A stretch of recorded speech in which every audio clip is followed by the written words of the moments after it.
Welcome back to Melbourne Property TV. On tonight's panel, we're discussing developing a property and how important choice of block, planning and design are. Joining me from the projectfacilitator.com.au, Peter Bozinoski. Welcome, Pete. Thank you. From the REIV, Robert LaRocca. And from Archie Centre, David Hallett. Des. Gentlemen, who wants to kick off? I'll kick off. Oh, all right, off you go. I'll kick off with a cliche, because there are a few of them in property, but this one's a really good one for this topic, which is location is everything. Often when people talk about location, they think what suburb you're in, but location can also mean where in the street you are, where in the suburb you are. Location is everything when it comes to real estate. You don't want to develop a block that is located in the wrong spot in relation to public transport, or a block that you can't access easily. Location is a key consideration if you're buying a block for development. And orientation, David, is that important as well? Yeah, look, location's paramount. That's what buys and sells property, and that's really the thing that you'd be looking for first and foremost. But beyond that, I think we'd be talking orientation, the optimum orientation if you're looking to develop a property, whether you're putting a home on it or perhaps a small number of units, medium density development perhaps, would be to have north to the rear, because you can really get some nice winter sunshine into the living spaces of the building with a block that's oriented that way. Think of it this way: if you're looking for a home, where would you buy, and where would you like to live? So when you're building your townhouses, etc., local transport, schools, primary, your hospitals or medical centres, shops, etc. I guess once you pinpoint your suburb location, and obviously that will be governed by your budget, and then it comes down to the more technical aspects of orientation of the block, north facing, backyards, where is the driveway. We've got to look at services in terms of, do we have a power pole in front of where we would like to relocate the driveway? Are there any Telstra pits at the front? Any easements on site? These are all the technical aspects. So you might find something that's in a great location, but from a practicality and technical point of view, it might not work. So you just really need to stand afar and just assess all those collectively. And also liaising with council, I suppose, to find out how flexible they are on what you actually want to do. Well, I'm not sure about flexibility, but look, I mean, anyone can go to council and check the local planning scheme, and the local council can advise the parameters around what they'd like to see and how you need to design your townhouses.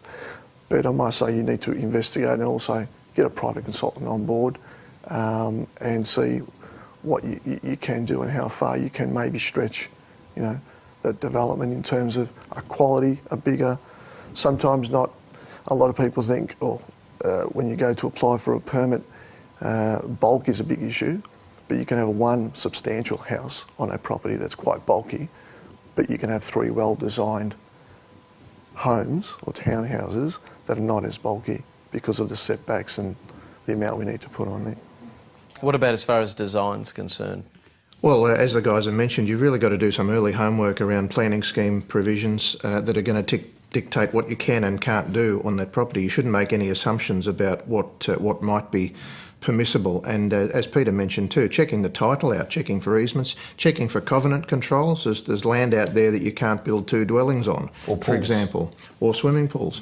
And of course, if you're looking to purchase a property with the intention of developing it for 2 or 3 townhouses or units, and you've got a covenant on the title that restricts that, then you've got a problem. You're going to have to work your way around that. So doing some early homework around what is and isn't possible on that piece of land is absolutely critical if you've got something in mind. And Peter, do you find people are fairly naive about this when they come to you? Do you get people who come to you and say, well, we've bought a block, now we want to develop it, and Sure. You think this is a nightmare? Well, my first question is, let me have a look at your title, and that's the first start. And I'll say, well, this is a Section 32, we've just bought it. There have been cases where there is a covenant, And how do they take that news? Well, just for my own look, not very well. interest? Not very well. Especially, I had a gentleman late last year that had 2,000 square metres in the eastern suburbs he bought. And then I had to tell him that you can only, it's 1 per 800 square metres. One house per 800 square metres a block. But he wanted to do like 8 or 9 townhouses. It wasn't going to happen. So, what did that leave him? The option of just selling, or? Well, yeah, he's just reconsidering his position. So getting the initial advice and paying for the right advice is paramount. you've got to think of it, development is a business. If you're not going to treat it like a business, then you're doomed for failure. Not a hobby. Definitely not a hobby. You know, people buy and sell property infrequently, and so you look at that, and then you look at the number of people who actually go on to seek to develop the property, and there's even fewer in that. So it's a specialisation. That's why the trades exist and the professions exist to assist people, and getting the homework up front is right. Peter raised before about, you know, getting the right title, getting the right block, knowing what's underneath it as well. And it's worth noting that, you know, even if the block's not exactly what you're after, good design can actually pick up and fix some of those problems. So it's always worth investing in quality professional advice, because it can turn something that is maybe not quite, you know, suitable for development into something that can turn out to be really, really good. And good design does provide good outcomes financially later on down the track. Well-designed property might be the difference between someone buying it, you know, in 10 years or not. So it's worth investing in that sort of thing. And just because you discover there's an easement here and something here, so it doesn't mean someone who knows what they're doing can't work their way through it and solve the problems with council. No, not at all. That doesn't make it impossible by any means. It becomes a constraint perhaps, but it's a constraint that you can quite often work with, as Rob said. We've always taken the view that whether you're renovating or building a new home, knocking one over to build another one, developing units or townhouses, you're a property developer. Now, you may not regard yourself as a property developer, but you are developing that property in some way, and no self-respecting or successful property developer is going to go into a project like that without doing some homework, without checking out the controls on the site, without getting some sort of feasibility study organised that's going to give them a sense of what's it going to cost and what am I likely to get back, is it all worthwhile, before they start spending too much money. Every property in the state has an easement, and if you haven't got an easement, well, you're one of the few.